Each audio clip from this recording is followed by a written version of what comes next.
ఢిల్లీకి సీఎం రేవంత్ రెడ్డి బయలుదేరారు. అక్కడ కేంద్ర మంత్రులు సిఆర్ పాటిల్, మనోహర్ లాల్ ఖట్టర్తో ఆయన సమావేశం కానున్నారు.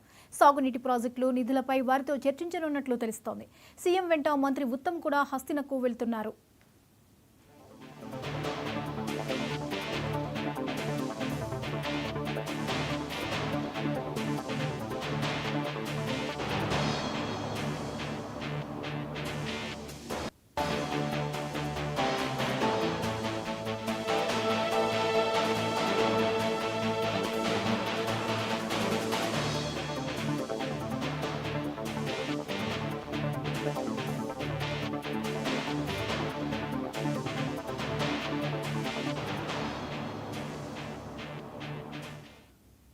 ఢిల్లీకి సీఎం రేవంత్ రెడ్డి బయలుదేరారు. అక్కడ కేంద్ర మంత్రులు సిఆర్ పాటిల్, మనోహర్ లాల్ ఖట్టర్తో ఆయన సమావేశం కానున్నారు. సాగునీటి ప్రాజెక్టులు, నిధులపై వారితో చర్చించనున్నట్లు తెలుస్తోంది. సీఎం వెంట మంత్రి ఉత్తమ్ కూడా హస్తినకు వెళ్తున్నారు. ఈ అంశంపై మరిన్ని అప్డేట్స్ ని రీజనల్ కోఆర్డినేటర్ రాజ్ కుమార్ అందిస్తారు.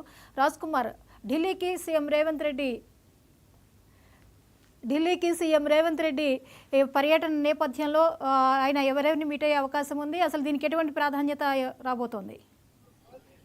జ్యోతి, సీఎం రేవంత్ రెడ్డితో పాటు ఏదైతే ఉత్తమ్ కుమార్ రెడ్డి, అదేవిధంగా బట్టి విక్రమార్క ఈ రోజు ఢిల్లీ పర్యటన వెళ్తున్నారు. దీనికి సంబంధించి కేంద్ర మంత్రులైనటువంటి సిఆర్ పాటిల్ తో పాటు మనోహర్ లాల్ ఖట్టర్ తో ఆయన సమావేశం కూడా కానున్నారు. వీరి యొక్క కొన్ని అంటే రాష్ట్రానికి సంబంధించినటువంటి సాగు ప్రాజెక్టులు, అదేవిధంగా నిధులు పై వచ్చేటువంటి తెలంగాణ రాష్ట్రానికి వచ్చేటువంటి నిధులతో వారితో చర్చించనున్నట్టు కూడా తెలుస్తా ఉంది. ఈ సీఎం వెంట అంటే ఉత్తమ్ తో పాటు అదే విధంగా బట్టి విక్రమార్క కూడా వెళ్ళనున్నారు. అంటే బట్టి రాజస్థాన్ పర్యటన కూడా అనంతరం వెళ్తారని కూడా తెలుస్తా ఉంది. దీనికి సంబంధించి ఆ రాష్ట్ర సీఎం భజన్ లాల్ శర్మతో కూడా సింగరేణికి సంబంధించినటువంటి ఒక ఒప్పందాన్ని కూడా కుదుర్చుకోనున్నారు. దీనికి సంబంధించి ఇప్పటికే అంటే రాష్ట్రంలో నెలకొన్నటువంటి రాజకీయ పరిణామాలతో పాటు అయితే అలాగనే ముఖ్యమంత్రి రేవంత్ రెడ్డి అటు కేంద్ర మంత్రులతో పాటు అదేవిధంగా ఇతర ఏఐసిసి హైకమాండ్ కూడా కలిసే అవకాశం ఉందని కూడా తెలుస్తా ఉంది. ఎందుకంటే రాష్ట్రానికి పెండింగ్ లో ఉన్నటువంటి ప్రాజెక్టులను నిధులు అందించాల్సిందిగా కూడా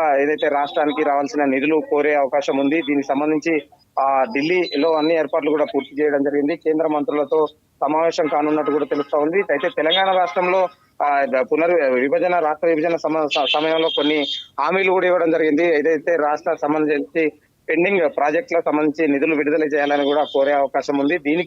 దీంట్లో భాగంగానే అంటే ముఖ్యమంత్రి రేవంత్ రెడ్డి మాత్రం ఇటు ఢిల్లీ పర్యటనలో ఏఐసిసి పెద్దలను కూడా రాష్ట్ర ఏదైతే ఎమ్మెల్సీ సంబంధించినటువంటి కిన్నర్ మల్లన్నపై చేయడం జరిగింది. నిన్న కాపు సమావేశం సంబంధించి అంటే రాష్ట్ర రాజకీయాల పరిస్థితులపై కూడా వివరించే అవకాశం ఉంది. రాష్ట్రంలో ఏం జరుగుతా ఉంది, హైకమాండ్ ఇప్పటికే కొన్ని విషయాలలో సీరియస్ గా ఉండడం, అటు హైకమాండ్ కలిసి ఇక్కడ రాష్ట్రంలో ఉన్న తాజా పరిస్థితులను కూడా వివరించే అవకాశం ఉంది. ముఖ్యంగా మాత్రం ప్రధానంగా ముఖ్యమంత్రి రేవంత్ రెడ్డి ఢిల్లీలో ఉన్నటువంటి ఆయన కేంద్ర మంత్రులను కలిసి రాష్ట్రానికి రావాల్సిన నిధులు కోరే అవకాశం మాత్రం ఉంది. Right, thank you Raj Kumar.